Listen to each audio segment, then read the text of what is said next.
State అంతా సగం నాశనం అయిపోయింది, సర్వనాశనం అయిపోయిందండి. యూత్కి రేపు ఫర్దర్గా జాబులు లేవు. ఎక్కడికి వెళ్తున్నారండి? యూఎస్ వెళ్తారు, అక్కడ కూడా జాబులు లేవు. నేను ఒక ప్రశ్న అడుగుతాను, ఇది గుడివాడేనా? గుడివాడేనండి. నేను అదే అడుగుతున్నాను. ఒక మనిషి గురించి తెలిసి కూడా అభివృద్ధి లేకుండా 20 సంవత్సరాల నుంచి అభివృద్ధి లేదని ఇక్కడే మాట్లాడుతున్నారు. 4 సార్లు గెలిపించారు, మళ్ళీ 5ఓసారి రిపీట్ అవుతుందని గ్యారంటీ ఏంటి అని అంటారు. ఆ ప్రశ్న స్ట్రైట్ ప్రశ్న. 4 సార్లు చూశారు, 5ఓసారి కూడా గెలిపిస్తారు కదా? గెలిపిస్తారని ఎట్లా అనుకుంటామండి? 4 సార్లు ఎలా గెలిపించారు సార్? అభివృద్ధి లేకుండా 4 సార్లు ఎలా గెలిచారు సార్? ఏదో కొత్త వింత అంటూ వింతగా అట్టగా గెలిపించారండి, అంతేగాని ఏం లేదు. డిబేట్ అవ్వట్లా, స్ట్రైట్ గానే అడిగా నేను. అభివృద్ధి లేదని మీరే మాట్లాడుతున్నారు. అండి అతను ఏంటంటే డబ్బులతో గెలుస్తున్నాడండి, అది వాస్తవం. 2 సార్లు తెలుగుదేశమే కదండి. లేడు. మరి మొన్న ముఖ్యమంత్రి గారు కూడా చెప్తా ఉన్నాడు, దగ్గరుండి అభివృద్ధి చేపిస్తానని. ఎక్కడండి? 5 ఏళ్ళు వచ్చేయింది, కొత్తగా ఏం చేస్తాడండి? కాదండి, మీరు ఒక్కటేనండి. డబ్బులు వేయి అసలు, అభివృద్ధి జరుగుతుంది. డబ్బులు వేయి అసలు, డబ్బులు వేయి. మీరు చెప్పండి, మీకు తెలవంది కాదు. అభివృద్ధి అవ్వాలంటే ఏది ఎక్కడ డబ్బులు లేవు. రోడ్లు చూడండి ఎంత కాదు రోడ్లు. వాళ్ళు విజయవాడ వెళ్ళాలంటే ఎంత నరకం చూస్తున్నామండి. 12 లక్షల కోట్లు తెచ్చాడు అన్నారు, 2 లక్షల కోట్లు జనాన్ని పంచాను అన్నాడు. మిగిలిన డబ్బు అంతా ఎక్కడికి వెళ్ళింది? ఎవరి దగ్గరికి వెళ్ళిపోయింది ఇదంతా? పథకాల రూపంలో డబ్బులు ఇచ్చామంటున్నాడు. ఇచ్చాడు ఆయన చెప్తుంది. 2 లక్షల కోట్లు పంచాం జనానికి అంటున్నాడు. మన స్టేట్ ఇన్కమ్ ఇంకా తెచ్చిన అప్పులు తెచ్చిన ఈ డబ్బంతా ఎవరికి ఇచ్చాడు? రోడ్లు వేసాడా? ఏం చేశాడు? జనాన్ని పంచింది 2 లక్షల కోట్లు అన్నాడు, మిగిలినంతా ఏమైంది? క్యాపిటల్ డెవలప్ అవ్వదు, ఏమీ లేదు కదండి. 3 రోజులు కడతానంటున్నాడు కదా, దానికి ఎక్కడ 3 రాజధానులు అండి? 3 మొక్కలు 3 రాళ్ళు కూడా వేయకుండా ఎక్కడ కట్టాడు? రోడ్లు అట్టగా డ్రామా ఆడతారు, అంతేగా. రోడ్లు వేలేనాడు రాజధానులు కడతారు. నమ్మాలి, నమ్మేవాళ్ళు ఓటేస్తున్నారు, అందుకనే గెలుస్తున్నారు వీళ్ళు. అలాంటి పర్సంటేజ్ ఆఫ్ పీపుల్ తప్పదు. మేము చెప్పేది ఏంటో తెలుసా? ఆంధ్రప్రదేశ్లో మొత్తం ఎంటైర్ ఇండియాలో నాయకులే మోసం చేశారు. ఒక నాయకుడిని జనం మోసం చేశారు ఫస్ట్ టైం. అది ఇక్కడ జరిగిన స్టేట్లో జరిగింది. కడవని ఎందుకు డెవలప్ చేయలేకపోయాడు? 1,00,000 కోట్లు అన్నారు. 1,00,000 కోట్లు ఏమన్నా ఎవరి జేబులో నుంచి తెచ్చిస్తారు అన్నాడు. ఎక్కడి నుంచి? మరి ఇంకేంటి డెవలప్ చేయకపోవడానికి? అప్పులు తెచ్చినప్పుడు డెవలప్ చేయొచ్చు కదండి. ఏదో ఒక క్యాపిటల్ అయినా డెవలప్ చేయొచ్చుగా. వైజాగ్లో కట్టుకుంది ఇల్లు తప్పితే ఏముంది అక్కడ? జనాలు కూడా ఆలోచించుకొని ఓటుగా తెలివిగా ఓటేయాల్సిన అవసరం వచ్చిందండి. ఖచ్చితంగా అండి. ఇక్కడ ఏంటంటే ఆలోచన లేని వాళ్ళు కొంతమంది ఏదైతే ఉందో అభివృద్ధితో ఉన్నారంటారా? ఏమండి, చదువుకున్నాడు ఎవడో ఓటు వేయడండి నాకు తెలిసి. ఇక చదువుకున్నాడు ఏంటంటే ఆ రూపాయి కోసం ఆశపడేవాడు ఓటేస్తాడండి. ప్రస్తుత పరిస్థితి అది. మళ్ళీ ఒకవేళ అదే జరిగినా కూడా అది మీరు అనుకున్న నష్టం అయితే మళ్ళీ ఇంకేముండదండి. స్టేట్ ఏముండదండి, ఇక స్టేట్ ఉండదండి అసలు. అంటే వ్యాపారస్తులు కానీ, ఇప్పుడు నాకు అగ్రికల్చర్ ఉందండి, ఉంది. అమౌంట్ పడాలంటే 2.5 months పట్టిందండి. ధాన్యం డబ్బులు నేను ఆగుతానండి. నాకు కౌలు ఆగద్దు. ఎంత ఇబ్బందులు పడ్డారో నాకు తెలుసండి. నేనే సత్యం అందరికీ. మరి వాళ్ళు బాధపడుతున్నారు, వ్యాపారస్తులు బాధపడుతున్నారు, అన్ని రకాల ఎంప్లాయీస్ బాధపడుతున్నారండి. మోటార్ ఫీల్డ్ వాళ్ళు అసలు ఒక్క రకం కాదండి, అన్ని రకాల ప్రజలు విసుగు చెందిపోయారు ఉన్నారండి. అది డాక్టర్ గారు చెప్పాడు కదా, గన్నవరం డాక్టర్ గారు చెప్పాడు, అన్నం తినేవాళ్ళు టీడీపీకి వేస్తారండి. పశువుల డాక్టర్ గారు చెప్పారు. అదేండి, మనం మామూలు అన్నం తింటాం కాబట్టి టీడీపీకి ఓటేస్తామండి. అది వైజాగ్లో కూడా ఒక అతను మాట్లాడాడు, రిటైర్డ్ ఒక అతను, విన్నారో లేదా మీరు? నాశనం అయిపోతారా బాబు, ఒక యువత నాశనం అయిపోతుంది. యువత చాలా నాశనం అయిపోతుందండి. వాళ్ళ డ్రగ్స్కి, గంజాయికి వీళ్ళకి బానిస అయిపోయి బ్లేడ్ బ్యాచ్లు ఎక్కువైపోయి వాళ్ళ యూత్ అంతా చదువుకున్న కుర్రాళ్ళు కూడా చాలామంది పాడైపోయి తల్లిదండ్రులకు క్షోభపడి ఏమి ఇది లేని పరిస్థితిలో ఉన్నారండి.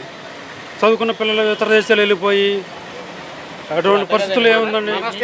పనికిమాల నాయకుడు పనికిమాల నాయుడు అయినప్పుడు డెవలప్మెంట్ ఉండదండి. నాయకుడు అనేవాడు పనికిమాల నాయుడు. మార్పు రావాలి. అది చదువుకున్న వాళ్ళు, చదువు లేని వాళ్ళకి, అనుభవం లేని వాళ్ళకి చెప్పాలి. కరెక్ట్. అలాంటిది అందరూ మీ మీద ఉంది, మా మీద ఉంది. ఎందుకంటే ఎవరికి వాళ్ళు వచ్చిద్దని కూర్చుంటే రేపు పొద్దున జరగాల్సింది. ఒక్కొక్కళ్ళు 10 మందిని మార్చుకుని చెప్పుకొని చేయించుకోవాలండి. బూత్ స్థాయి నుంచి చేసుకోవాలి. జరుగుతుందా? జరుగుతుందండి. నమ్మకం అండి. అది నమ్మకం లేనప్పుడు మనం ఏం చేయలేము. ఈ స్థాయిలో మీరు మార్చారు, చేస్తామండి. చేయకుండా ఎట్లా ఉంటాం? తప్పకుండా అవకాశం ఉన్నందువల్ల చేస్తూనే ఉంటాం. గవర్నమెంట్ వస్తే ఇంకా నాశనం అయిపోతారు. ఉన్నవాళ్ళు డబ్బు ఉన్నాడు సర్దుకుంటాడు పక్క జిల్లాలో పక్క స్టేట్లకి, డబ్బు లేనాడు ఇక్కడే పడి ఎడుతాడు. పొలాలు అవి కూడా మార్చేశాడు, చట్టం మార్చాడు. మరి అది లాయర్లకి పని లేకుండా చేసేసాడు. అది ల్యాండ్ సీలింగ్, ల్యాండ్ యాక్ట్. మరి అది అన్నీ అది చాలా ఇబ్బంది కదా. ఇవాళ ఎంఆర్ ఆఫీస్కి వెళ్తే నా ల్యాండ్ ఉందో లేదో ప్రతి క్షణం చెక్ చేసుకోవాలన్నమాట. మీ దగ్గర ఉంటే పోద్దామని ఆయన దగ్గరే పెట్టుకుంటాను అంటున్నాడు డాక్యుమెంట్. అది పెట్టుకోమనండి, మొత్తం దేశం అంతా పెట్టుకోమండి. పెట్టాడు పాస్బుక్ పెట్టాడు. అదేనండి, ఏపీ అంతా ఆయనే పెట్టుకోమనండి. అట్టా ఉందంటే పూర్వం రాజులు సైనికులు అట్టా ఉంది మా పరిస్థితి. నియంత్ర ప్రభుత్వమే కదా సార్. అందుకేగా బాబు గారు కావాలని కోరుకునేది అందరం. అంటే ఇక్కడ ఓటు బ్యాంక్ లో కూడా డివిజన్ తీసుకొచ్చాడు జగన్మోహన్ రెడ్డి. క్లాసు మాస్ అనేదాన్ని ఒక డివిజన్ తీసుకొచ్చి నేనే పేదలాన్ని, పేదలకు నేనే రిప్రజెంటేటివ్ అని మాట్లాడుతున్నాడు. మీరు ఏంటి దానికి ఏం చెప్తారు? ఏం చెప్పేది ఏముండదు. అది వాళ్ళకి కలగాలి. అది ఆయన ఏం చేస్తున్నాడో ఏంటి అనేది వాళ్ళకి తెలవాలి. అంతేగాని మనకి ఇప్పుడు చదువుకున్న వాళ్ళు ప్రతి వాళ్ళకి కొద్దిగా తెలుసు, అభిమానం ఉన్న వాళ్ళు అటు ఉంటారు ఇటు ఉంటారు. ఇంకా కింద స్థాయిలో తెలియని వాళ్ళకి ఈ అవగాహన కల్పించాలి మీలాంటి వాళ్ళు టీవీల ద్వారా. ప్రజాస్వామ్యంలో ఓటు హక్కు అడగటం అనేది ప్రతి ఒక్కరిది బాధ్యత. కానీ మరీ ఇంత దారుణంగా అసలు నేను రాకపోతే పథకాలు ఆగిపోతాయని బెదిరించడం బెదిరిస్తూ అంటే అది అలవాటు పడిపోయారండి. ఫస్ట్ నుంచి బెదిరించడానికి వాళ్ళు బెదిరిస్తున్నారు, వీళ్ళు అలవాటు పడిపోయారు. అది బెదిరింపులకి అలవాటు పడి మా కాన్స్టిట్యున్సీలో మాకు ప్రశాంతంగానే ఉంది. మీరు పల్నాడు చూడండి ఎంత ఉంది. మూమెంట్లో ఆల్మోస్ట్ ఇంకొక 15-20 రోజులు ఎలక్షన్ ఉంది సార్. ఎవరు క్యాంపెయినింగ్ వాళ్ళదండి, ఎవరు మేమే గెలుస్తామని అంటుంది. బట్ చివరిగా ఆలోచించుకోవాల్సింది ప్రజలు ఎలా ఉండబోతుంది? బ్రహ్మాండంగా ఉందండి స్పందన. అది ఓటు హక్కు వినియోగించుకున్నాక తెలుస్తుంది. ఓటింగ్ శాతాన్ని బట్టి ఆధారపడి ఉంటుంది. అది అంటే ఇక్కడ సంక్షేమం అని ఒకళ్ళు కాదు, అభివృద్ధి సంక్షేమం రెండు కావాలని మరొకళ్ళు. ఎలా ఉండొచ్చు దీనికి? ఆయనేమో సీఎం గారు క్యాస్ట్ వార్ అని, క్లాస్ వార్ అని రకరకాల పేర్లు పెడతా ఉన్నాడు. లేకపోతే పెత్తందారులకి పేదలకని జనాలు నమ్మే పరిస్థితి ఉందా సార్ ఈ మాటల్ని? జనాలు రెండు పక్కల నమ్ముతున్నారండి. సంక్షేమ పథకాలు కావాలి, అభివృద్ధి కావాలి. అభివృద్ధి చేయలేదు కదా, ఇక మీరే ఆలోచించుకోవాలి.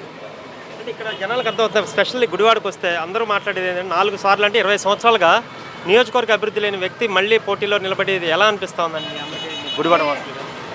ఇది జరుగుద్దండి, చూస్తూ ఉంటాం. ఇక అంతమించి చేయగలిగింది కూడా ఏం లేదు. అభివృద్ధి కావాలి, దాన్ని బట్టి ఓటింగ్ ఉంటుంది. సీఎం గారు కూడా మాట్లాడుతూ మళ్ళీ గెలిపించండి, మళ్ళీ నేను దగ్గరుండి అభివృద్ధి చేపిస్తాను అంటున్నారు. ఈ తెలుగుదేశం వాళ్ళు కూడా అంటారు కదండి, జనాల నాడిని బట్టి ఉంటుంది. జనాల అభిప్రాయం ముఖ్యం. అలాగే అభివృద్ధి కావాలి. మా మాటలు బట్టి మీరు అర్థం చేసుకోవాలి, మా చేతి చేపించకూడదు. అంటే ఎందుకని ఇంకా చెప్పడానికి, ఇంక 20 రోజుల్లో ఇంకా చెప్పడానికి ఎందుకని తెలియని భయమా? లేకపోతే అంటే మేధావులు మాట్లాడకపోతే ఏం జరుగుద్ది అనేది అంబేద్కర్ గారే చెప్పారు. మీడియా వర్గానికే తెలియాలి సార్. అది మీడియా వర్గానికి ఏం జరుగుతుంది అనేది మీరే చెప్పాలా.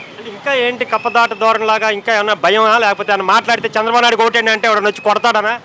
నాకు వచ్చిన ఆన్సర్ మీరే చెప్పారు. కొడతారా?